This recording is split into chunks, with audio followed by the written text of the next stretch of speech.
يا لطيفا لم يزل قلت بنا فيما نزل إنك لطيف لم تزل قلت بنا والمسلمين يا لطيفا لم يزل قلت بنا فيما نزل إنك لطيف لم تزل قلت بنا والمسلمين ربنا يا ذا العلا بالمصطفى خير الملا ارفع عن الحلق البلاء فإنهم ضعف أجمعين يا لطيف لم يزل قلت بنا فيما نزل إنك لطيف لم تزل قلتم بنا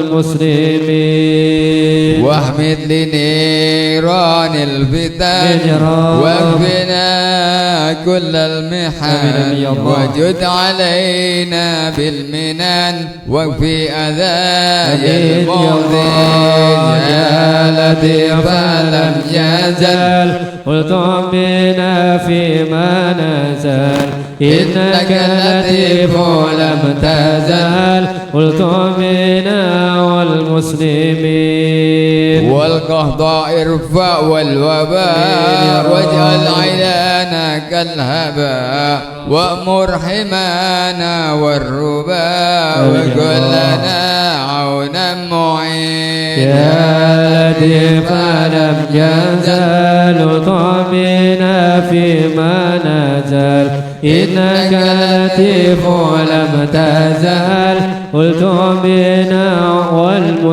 والمسلمين وانظر إلى سلطاننا وانصره نصرا بينا واهلك به أعداءنا واجعلهم بالغابرين يا لطيفا لم يزل قلتم بنا فيما نزل إنك لطيف لم تزل قلتم بنا والمسلمين واصلحه واصلحنا به واصلح جميع أحزابه وشيد الدين به واصلح أمور المسلمين يا لطيفا لم يزل قلتم بنا فيما نزل إنك لطيف لم تزل قلتم بنا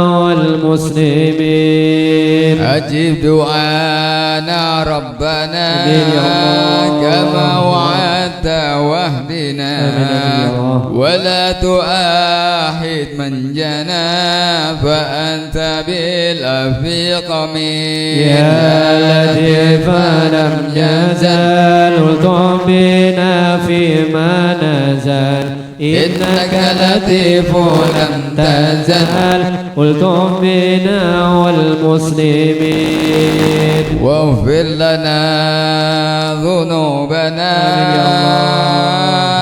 واستر لنا عيوبنا واكشف لنا كروبنا آمين رب العالمين يا لطيفا لم يزل قلتم بنا فيما نزل إنك لطيف لم تزل قلتم بنا والمسلمين ثم الصلاة والسلام على النبي خير لنا وآل الغر الكرام وصحبه والتابعين يا لطيفا لم يزل قلتم بنا فيما نزل إنك لطيف لم تزل قلتم بنا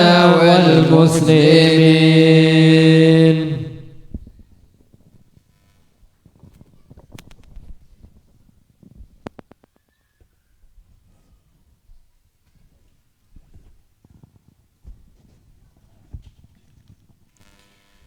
Assalamualaikum warahmatullahi wabarakatuh.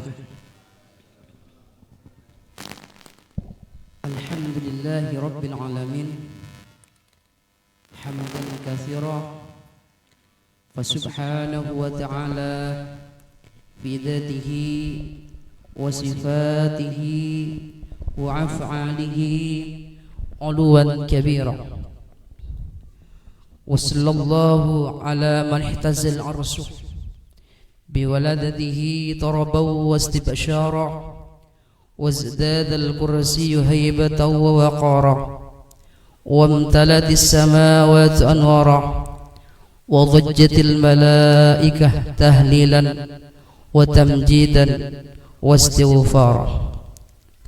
اللهم صل على سيدنا محمد وعلى آله وأصحابه أجمعين.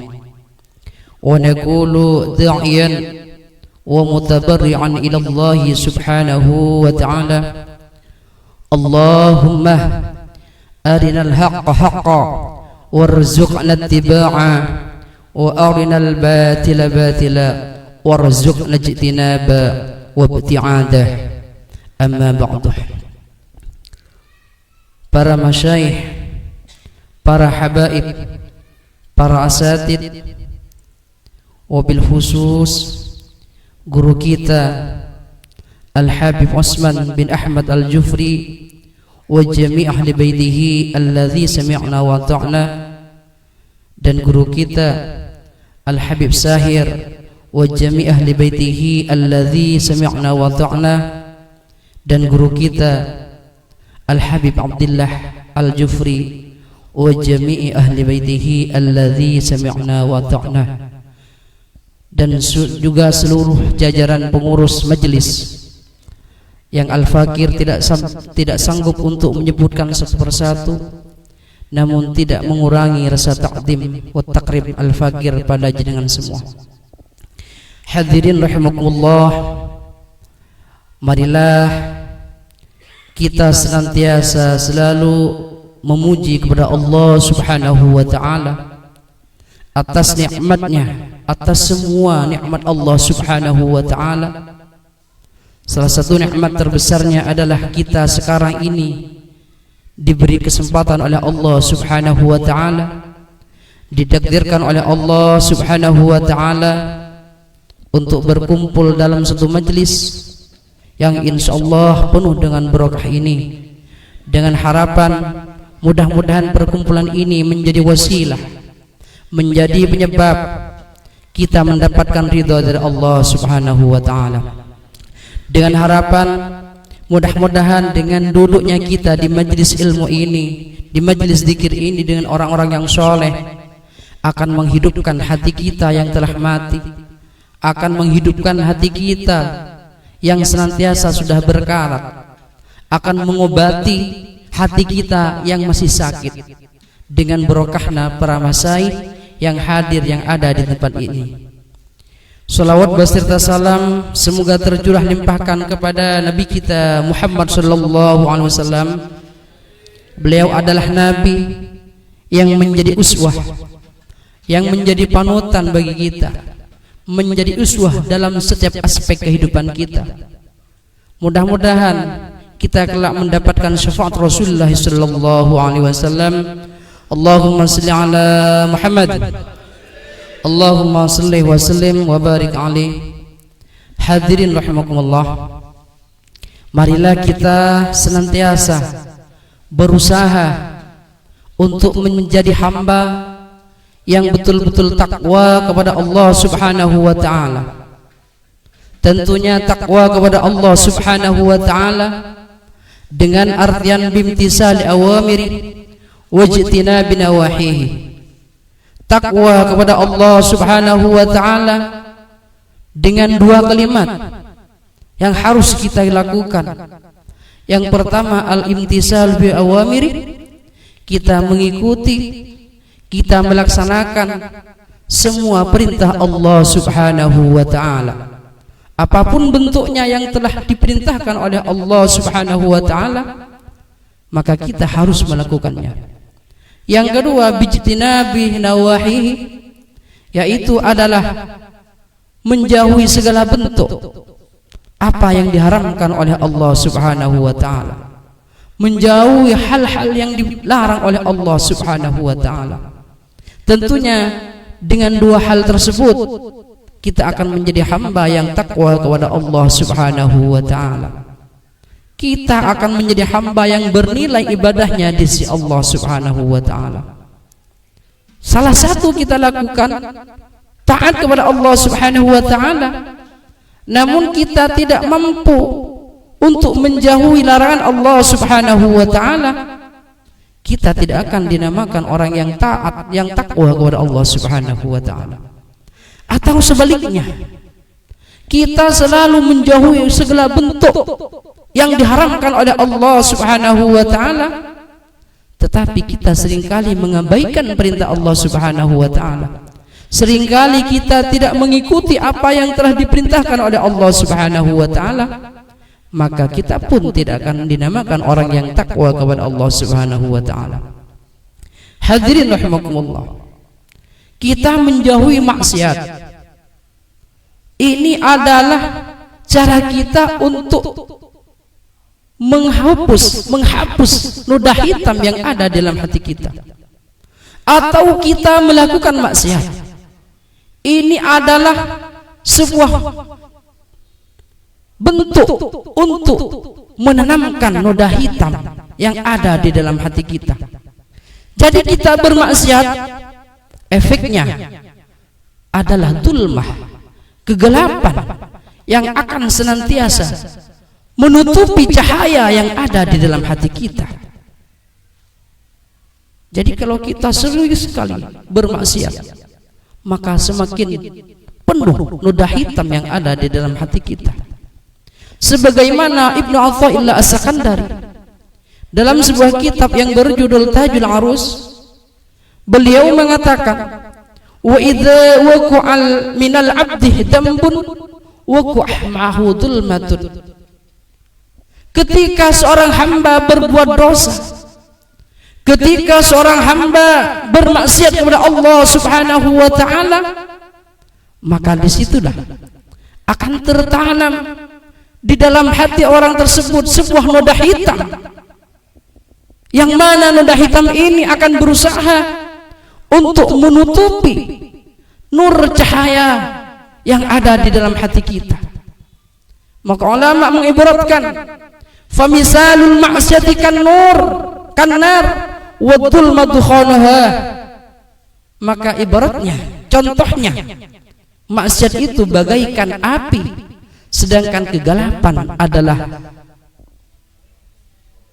uak, kata orang Madura, apa? Asapnya. Jadi kegelapan itu adalah asap. Sebagaimana ketika kita menghidupkan api di dalam satu rumah, kita tidak pandai untuk seringkali membersihkan noda-noda yang datang sedikit demi sedikit. Terus kita hidupi api dalam rumah kita. Kita tidak pernah membersihkan rumah kita, maka semua ruang rumah kita akan penuh dengan noda hitam. Sebaliknya dengan hati, sebaliknya dengan hati yang ada di dalam diri kita, ketika kita seringkali bermaksiat kepada Allah Subhanahu wa ta'ala, seringkali kita bermaksiat, melanggar perintah Allah Subhanahu wa ta'ala, tapi kita tidak pandai bertaubat kepada Allah Subhanahu wa ta'ala. Kita tidak sering-sering meminta ampun kepada Allah Subhanahu wa ta'ala, maka pada akhirnya dhulmah, noda hitam yang ada di dalam hati kita semuanya mampu menutupi cahaya, semuanya mampu menutupi nur yang ada di dalam hati kita, sehingga seberapa banyak pun nasihat, seberapa banyak pun mau'idhah yang disampaikan, tidak akan diterima oleh cahaya tersebut, karena banyaknya noda hitam yang telah mampu menutupi cahaya yang ada dalam hati kita. Maka kata ulama, fala yadharu illa bitaubati ila Allah Subhanahu wa ta'ala. maka semua dulmah tidak akan pernah habis. Semua noda yang menutupi hati kita tidak akan pernah bersih, kecuali satu, dengan cara bertaubat kepada Allah Subhanahu wa ta'ala. Cara yang paling ampuh yaitu adalah bertaubat kepada Allah Subhanahu wa ta'ala. Karena taubat asasnya untuk kita mampu sampai kepada Allah Subhanahu wa ta'ala. Setiap orang yang ingin naik makamnya kepada Allah Subhanahu wa ta'ala, maka terlebih dahulu perbaikilah yang dinamakan dengan maqam taubah. Maka sebagaimana Shahihul Wasiyah dalam sebuah kitab yang dikarang oleh Al-Imam Abdullah Basyarani yang berjudul Al-Minah Husaniyah, beliau Syekh Ibrahim Al-Madbuli mengatakan, at-taubatu asasun di kulli maqamin yataraqqa alaihi. Taubat adalah asasnya setiap maqam, pondasinya makom, yang mana sebab taubat ini seorang hamba akan mampu naik ke makom, sehingga menjadi makom makrifat kepada Allah Subhanahu wa ta'ala.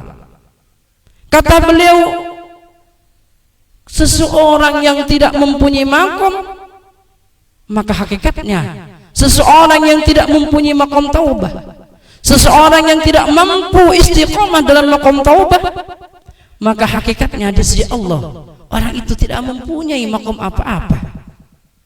Al-Imam Abu Ishaq Al-Madbuli mengibaratkan, menyentahkan makom taubah itu ibaratnya ladang tanah. Seseorang yang tidak mempunyai tanah, pasti seseorang itu tidak akan bisa untuk membangun sebuah bangunan. Seperti itulah makom taubah. Seseorang yang tidak bisa istiqomah dalam makom taubahnya, maka orang itu tidak akan pernah mempunyai makom apa-apa di sisi Allah Subhanahu wa ta'ala. Hadirin rahimakumullah, sedangkan kita tidak akan pernah mampu untuk istiqomah, dalam bertaubat kepada Allah Subhanahu wa ta'ala tanpa muhasabatun nafsi, tanpa mengoreksi diri kita, tanpa meneliti aib yang ada di dalam diri kita, tanpa melihat aib-aib yang ada di dalam diri kita. Kalau kita mampu untuk melihat aib yang ada di dalam diri kita, maka kita akan menjadi hamba yang merasa butuh kepada ampunan Allah Subhanahu wa ta'ala. Kalau kita tidak pernah merasa salah kepada Allah Subhanahu wa ta'ala, kita tidak akan pernah minta ampun kepada Allah Subhanahu wa ta'ala. Hadirin rahimakumullah, muhasabatun nafsi, mengoreksi diri, adalah cara yang ampuh untuk kita sampai kepada Allah Subhanahu wa ta'ala. Kata Al-Imam Al-Ibnu Athaillah As-Sakandari, muhasabatun nafsi, mencelah diri kita sendiri, adalah hal yang paling bermanfaat, ada hal yang paling bernilai harganya, sehingga kita akan mempunyai makom di sisi Allah Subhanahu wa ta'ala. Sebagaimana juga Ibnu Athaillah As-Sakandari dalam Sarhul Hikam, beliau mengatakan, fa in aradtal wusula ilaihi wa dhuhula fi hadratillahi fabhas an uyubi nafsik wa halijiha tasil ilaihi. Kata Imam Ibnu Athaillah As-Sakandari, kalau engkau ingin sampai kepada Allah Subhanahu wa ta'ala, kalau engkau ingin masuk fi hadratillah, ingin menyicipi nikmatnya ibadah kepada Allah Subhanahu wa ta'ala, ingin betul-betul sampai kepada Allah Subhanahu wa ta'ala, fafhas an uyub nafsik, maka sering-seringlah selalu meneliti, selalu membahas tentang aibnya sendiri, selalu mengoreksi, melihat tentang aibnya sendiri. Sedangkan orang yang masih mempunyai aib, dia tidak akan pernah sampai kepada Allah Subhanahu wa ta'ala. Hadirin rahimakumullah, muhasabatun nafsi ini adalah hal yang penting bagi kita. Kalau kita sudah selalu merasa salah, kalau kita selalu merasa hina, kalau kita selalu merasa sudah orang yang paling buruk, maka kita tidak akan henti-hentinya untuk meminta kepada Allah Subhanahu wa ta'ala. Kita akan selalu merasa butuh pengampunan Allah Subhanahu wa ta'ala. Kita akan selalu merasa butuh rahmat Allah Subhanahu wa ta'ala. Itu semua muncul karena satu, yaitu adalah muhasabatun nafsi, mengoreksi diri kita sendiri, selalu melihat, meneliti, mencari celah-celah yang ada di dalam diri kita. Maka ada sebuah kitab yang berjudul Uyubun Nafsi yang dikarang oleh Al-Imam Abdurrahman As-Sulami. Di sana sangatlah jelas tentang aib-aib kita. Seperti apa aib kita? Kalau kita ingin tahu tentang aib kita, kita buka di sana kitab Al-Uyubun Nafsi yang dikarang oleh Al-Imam Abdurrahman As-Sulami. Hadirin rahimakumullah, saking pentingnya kita selalu mengoreksi diri kita, saking pentingnya kita selalu mencelah diri kita, maka Al-Imam Ghazali dalam sebuah kitabnya Bidayatul Hidayah, Al-Imam Ghazali mengatakan, idza aradallahu bika khairan, ketika Allah Subhanahu wa ta'ala berkehendak untuk menjadikan engkau orang yang baik, orang yang betul-betul dicintai oleh Allah Subhanahu wa ta'ala, la basyaraka an uyubi nafsik, maka Allah Subhanahu wa ta'ala akan memberikan kemampuan kepada orang tersebut. Allah Subhanahu wa ta'ala akan memberikan kekuatan kepada orang tersebut agar orang tersebut mampu untuk mengoreksi dirinya sendiri, agar orang tersebut bisa melihat tentang aibnya sendiri. Ini adalah kata Al-Imam Al-Ghazali, idza aradallahu bika khairan la basyaraka an uyubi nafsik, maka Allah Subhanahu wa ta'ala akan memberikan kemampuan pada kita untuk selalu faham tentang aibnya kita sendiri, untuk sadar tentang aibnya sendiri. Kalau orang masih mempunyai aib, maka Allah Subhanahu wa ta'ala tidak akan bisa kita saksikan dengan mata hati kita.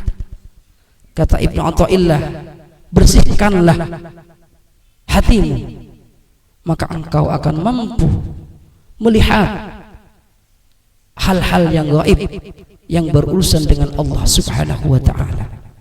Hadirin rahimakumullah, marilah kita senantiasa selalu untuk mengoreksi diri kita, untuk merasa hina. Jangan sampai kita menganggap rendah orang lain, jangan sampai kita memandang orang lain rendah karena kita merasa sudah banyak ibadah, melihat orang lain salah. Kita tidak mampu untuk menilai orang lain. Semuanya adalah kehendak Allah Subhanahu wa ta'ala. Mungkin saja sekarang orang itu kita anggap hina, tapi bisa saja suatu saat orang itu akan diangkat oleh Allah Subhanahu wa ta'ala. Banyak kisah para ulama, banyak kata kisah para ulama, karena perbuatan kebaikan yang sepele, tetapi menjadikan Allah senang terhadap perbuatan yang kecil ini, sehingga menjadikan orang yang ahli maksiat pada akhirnya dijadikan kekasih Allah Subhanahu wa ta'ala. Dan juga banyak orang yang secara zahir mereka sudah melaksanakan taat kepada Allah Subhanahu wa ta'ala, tetapi karena hati yang kotor, menganggap rendah orang lain, pada akhirnya Allah akan menjadikan orang itu adalah orang yang hina di sisi Allah Subhanahu wa ta'ala.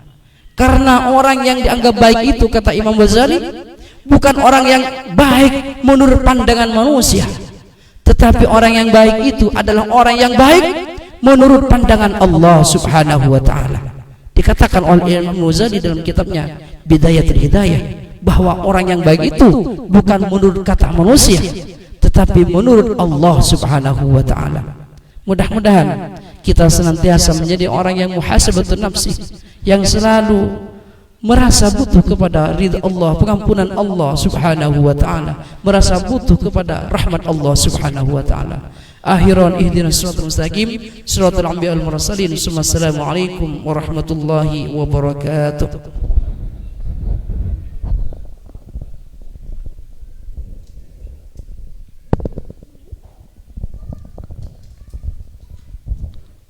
Bismillahirrahmanirrahim. Alhamdulillahi rabbil alamin. Allahumma salli wa sallim ala sayyidina Muhammadin wa ala ali sayyidina Muhammad. Miftahi babi rahmatillah adada ma fi ilmillah. Salatan wa salaman daiman bidawami mulkillah. Ya Allah, limpahkanlah salawat dan salam kepada Sayyidina Muhammad dan keluarga Sayyidina Muhammad, pembuka pintu rahmat Allah sebanyak apa yang terdapat dalam ilmu Allah. Allahumma ja'al fi ta'atika farahina wa sururina wa fi mardhatika jami' umurina.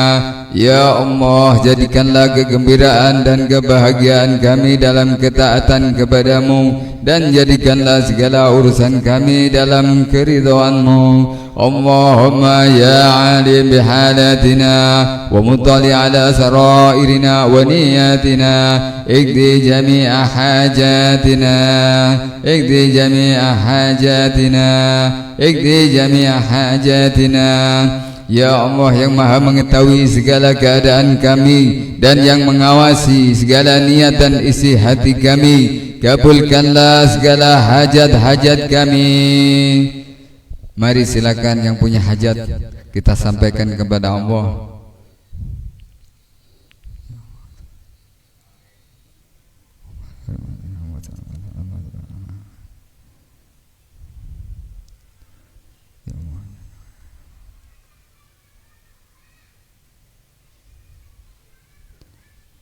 Kabulkanlah segala hajat-hajat kami.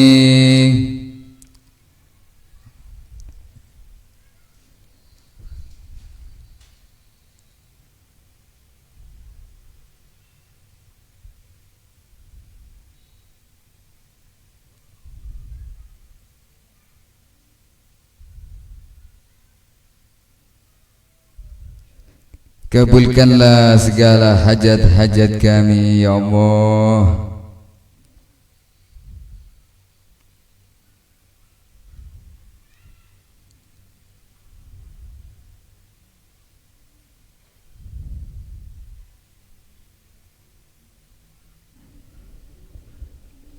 واغفر ذنوبنا وسيئاتنا وتجاوز عن خطيئتنا وزلاتنا وتقبل جميع حسناتنا. Ampunilah segala dosa dan kejahatan kami, maafkanlah segala kesalahan dan kekeliruan kami, terimalah segala perbuatan baik kami. Wasamihna fima madha wa ma yatina, waktubna fi diwani sadatina. Maafkanlah segala dosa kami yang telah lalu dan yang akan datang, dan catatlah nama kami dalam daftar pemimpin-pemimpin kami.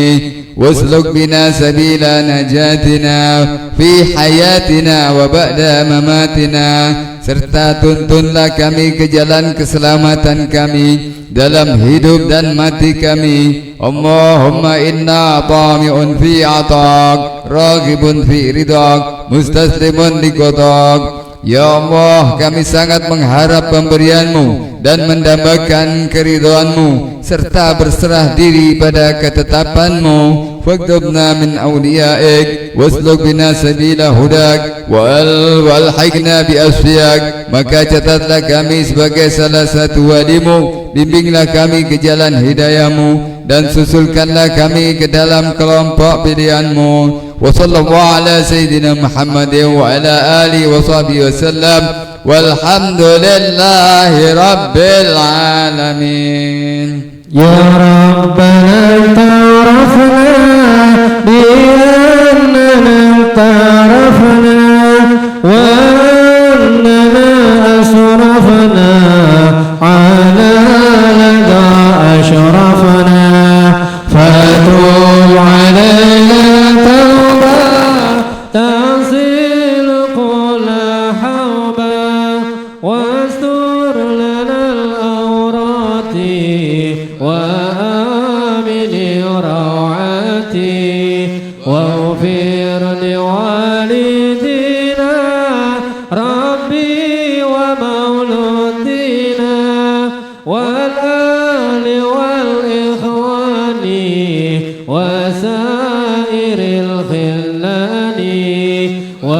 كل ذي محبة أو جيرة أو صحبة والمسلمين أجمع آمين ربي اسمع فضلا وجودا منا لا باكتساب منا بالمصطفى الرسول نهضى بكل سني صلى وسلم ربي على عبد الحب وآله وصحبه عداد تفسير صحبه والحمد لله في البدء والتناهي والحمد لله في البدء والتناهي وصلى الله على سيدنا محمد وعلى آله وصحبه وسلم. الحمد لله رب العالمين. الفاتحة بالقبول وتمام كل شؤون وإلى حضرة الرسول محمد صلى الله عليه وسلم ببركة الفاتحة. أعوذ بالله من الشيطان الرجيم. بسم الله الرحمن الرحيم. الحمد لله رب العالمين الرحمن الرحيم مالك يوم الدين. إياك نعبد وإياك نستعين. اهدنا الصراط المستقيم صراط الذين أنعمت عليهم غير المغضوب عليهم ولا الضالين.